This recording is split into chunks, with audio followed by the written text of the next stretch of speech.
रुक, मैं भी आ गई। अकेले अकेले मजा थोड़ी लेगा तू। ये देख मैंने क्या पकड़ लिया। ध्यान से, तेरे को डर नहीं लग रहा? अरे कुछ नहीं कहता, मेरा दोस्त बन गया।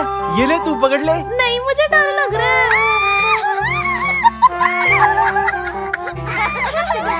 मेरे को डर लग रहा है। ये हैरी पॉटर का कबूतर आया मेरे पास यार, तो इसको वापस ले ले, मुझे डर लग रहा है। रुक, ले रहा हूँ, भैया कर रहे हैं अभी। देख कितना तो बढ़िया लग रहा है। ऐसे इसको प्यार कर सकते हैं हम। अच्छा लग रहा है ना, इसको पाल ले हम। नहीं यार, ये आजाद ही अच्छे लगते हैं। अभी छोटा है ना, उड़ना सीखेगा तो उड़ जाएगा। चल ठीक है, आजाद करा देता हूँ मैं इसको। मजा आ गया यहाँ आके।